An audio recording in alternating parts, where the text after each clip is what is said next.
Hello everyone, welcome back to my channel, and for today's video is we are here on Silang Cavite and we have here a property, and ito po siya with development po. Ayos na po yung kanyang concrete road.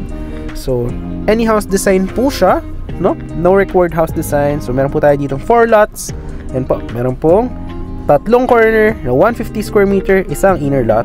So this property is around 4 minutes to Tagaytay, yung welcome to Tagaytay boundary. So ayan po siya, no? And from the highway, Aguinaldo Highway is around 2 minutes lang po siya. So ayan yung Palace in the Sky, guys. Ayan. So ito po yung project natin na to is, ayan lang yung Barangay Road mismo. So tapos papunta ng highway sa Aguinaldo is just around 2 minutes. Ayan na mismo yung Aguinaldo Highway. Ayan. So this property is actually very cold.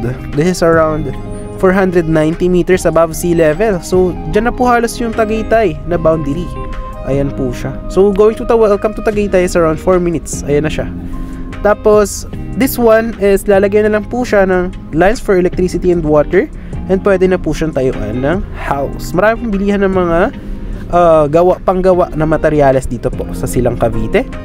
And actually papasok doon sa property is may warehouse na po doon mismo. So this is the Barangay Road going to the property, and ayan na yung property, guys. Papakita ko sa inyo. So yeah, that's the property. Ayun, makikita nyo. Ayan. So actually maganda dito, malamig po talaga yung weather dito, and naghahamog po talaga. Ano? So this one is available for cash payment po ito. Ayan. So kapag nag-cash po kayo is there is 15% discount, and aasikasuhin din po yung individual titles for transfer ng mga buyers. So that's the Aguinaldo Highway. Then we will now be going to the property. So ayan, papakita ko lang sa inyo kung gaano lang siyang kalapit and ano ba yung mga area sa paligid. So yung sinasabi ko sa inyo na may mga warehouse na bilihan para sa mga materyales sa paggawa ng bahay is nandyan lang mismo sa may labas ng property. Yung sa right of way niya, which is around 5 meters. Ayan. So 5 meters yung mga concrete roads po dyan.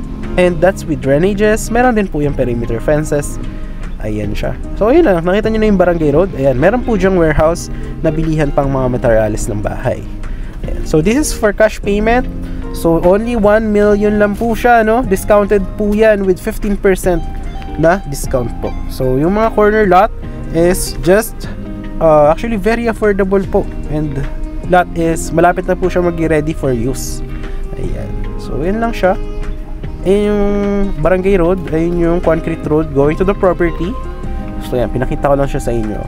And siguro at the end of the video I will show you then kung ano ba yung mga sample natin na projects na tapos na, para ma-imagine nyo if ano ba yung mga sample natin kapag kami mga nakatira na sa area. Kasi ito pong project na to is kakatapos lang din nung paggawa ng mga concrete road, and may mga perimeter fences na din po yan.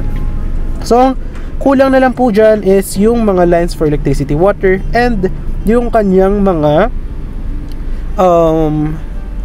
pathway or yung parang sidewalk. So ito po yung mga sample natin ng mga finished projects. Ayan, makikita nyo po dito. Ayan. So, any house design po siya. Ito yung sample natin ng mga ibang project din, nakatabi lang dun sa area. So, ganyan po yung mga kagandahan ng iba natin project. Ayan. So, may mga linya po na siya ng Meralco.